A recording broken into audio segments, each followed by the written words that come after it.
नमस्कार दोस्तों, जय जोहार। मैं कौशल तिवारी और बिहनिया संझा में आपका स्वागत है। राजनीति का अपना चरित्र है और उसका अपना मिजाज है, और यदि डबल इंजन की सरकार हो तब फिर कहना ही क्या।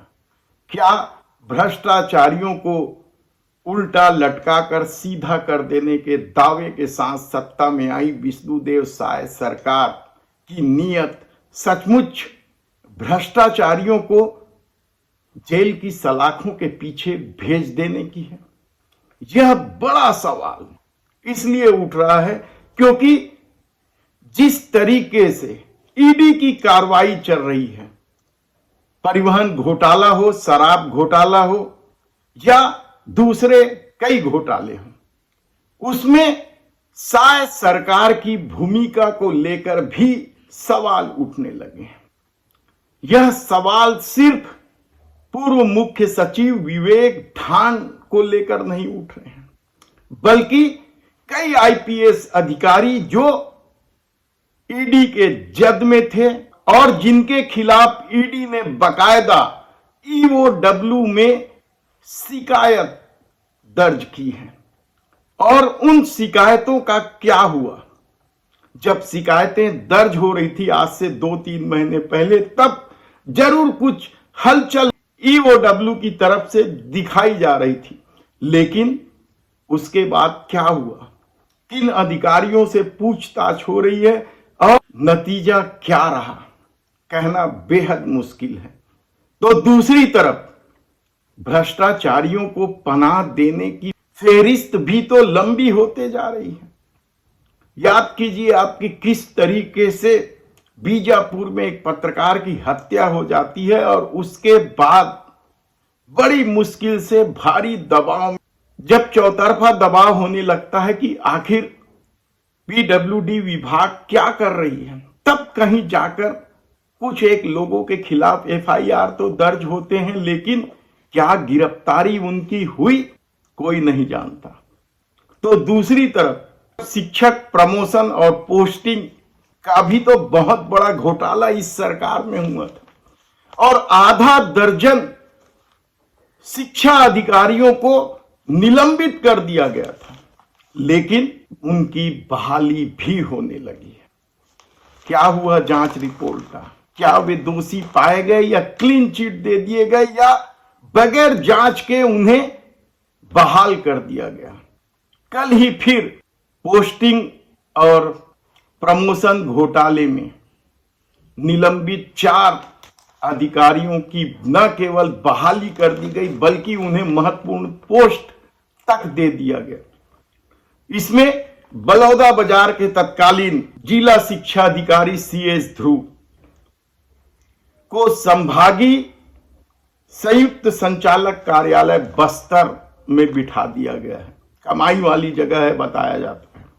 तो श्रीमती शैल सिन्हा को संभागीय संयुक्त संचालन कार्यालय रायपुर में, सिमगा के तत्कालीन बीओ एम के गेंदले को शासकीय उच्चतर माध्यमिक विद्यालय धर्मपुरा मुंगेली और श्रीमती उषा किरण खलको को जिला शिक्षा अधिकारी कार्यालय बेमेतरा में पदस्थ कर दिया गया। यानी भ्रष्टाचारियों को उल्टा लटकाकर सीधा किया जा रहा है। वैसे भी कहा जाता है कि भ्रष्टाचार का मुद्दा केवल राजनीतिक दलों के लिए या सत्ता के लिए कमाई का जरिया है। इसी तरीके से बलौदाबाजार कांड का तो हमने जिक्र किया कि किस तरीके से निलंबित एसपी कलेक्टर की बहाली कर दी गई। आने वाले दिनों में लोहारी डी कांड में निलंबित अधिकारियों की बहाली भी हो जाए तो कोई अचरज की बात नहीं है। जांच रिपोर्ट चूल्हे में गई, यह सत्ता की रणनीति रही है।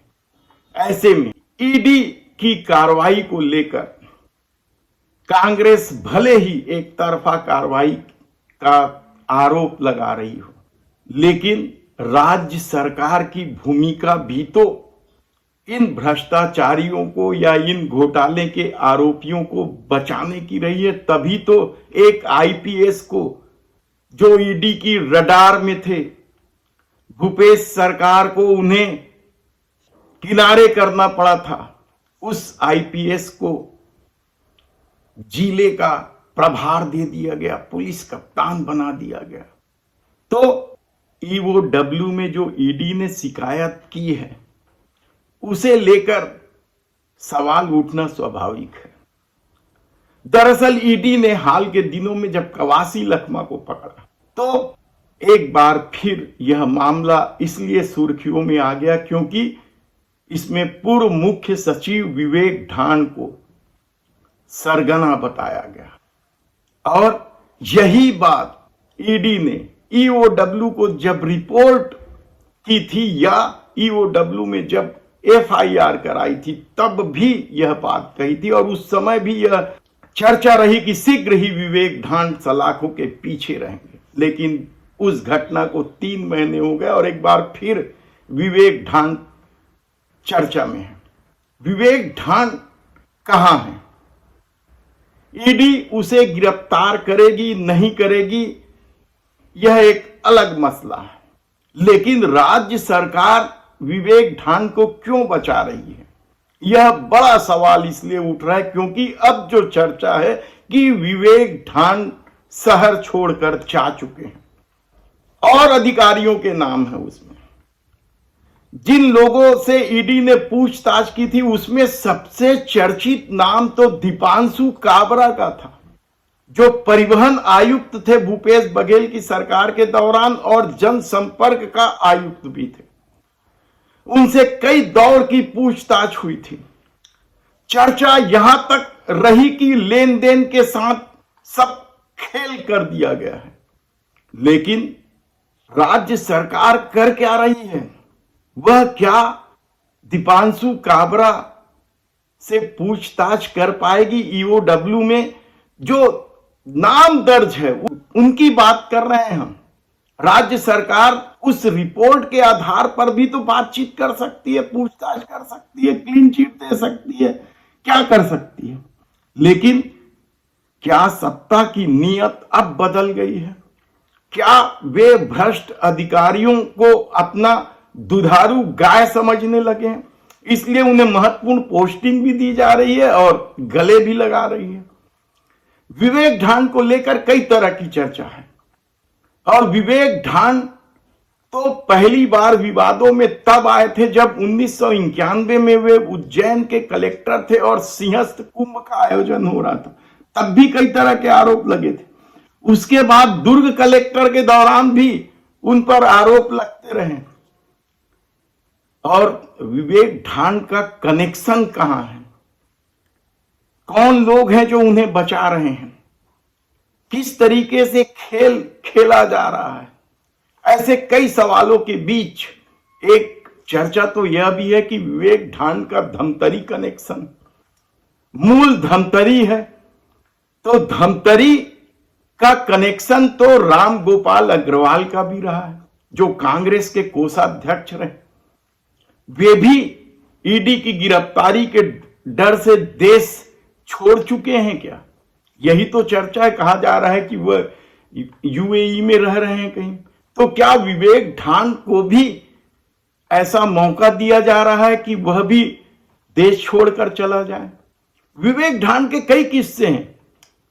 उनके जी रोड में जमीन, जो लीज की जमीन है, उसको लेकर भी कई तरह के आरोप हैं कि वे खुद ही सीएस रहते लीज रिन्यूअल करा लिए थे। प्रकाशन जो हुई थी वह छोटे मोटे अखबारों में कर दिया गया था ताकि कोई दावा आपत्ति न करे।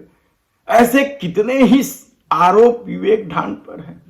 और 3 महीने पहले यदि विवेक ढांड का जिक्र ईओडब्ल्यू में जो ईडी ने रिपोर्ट कराई है उसमें है, तब राज्य सरकार कर क्या रही थी? ऐसे कितने ही सवालों के बीच अब बड़ा सवाल एक और उठ रहा है कि क्या मामला पूर्व मुख्यमंत्री भूपेश बघेल तक पहुंचेगा या सिर्फ राजनीतिक मुद्दा बनकर यह रह जाएगा? भूपेश बघेल को लेकर कई तरह के आरोप हैं। विस्तार से फिर चर्चा करेंगे कि किस किस तरह के आरोपों से भूपेश बघेल घिरे हुए हैं। और सरकार की भूमिका क्या है और दुर्ग एसपी का हाथ किस कदर बांध दिया गया है, इस पर फिर कभी हम विस्तार से चर्चा करेंगे। लेकिन अब जो बड़ा सवाल है कि क्या विवेक ढांड की गिरफ्तारी होगी या वे भी धमतरी वाले राम गोपाल अग्रवाल की तरह देश छोड़ देंगे।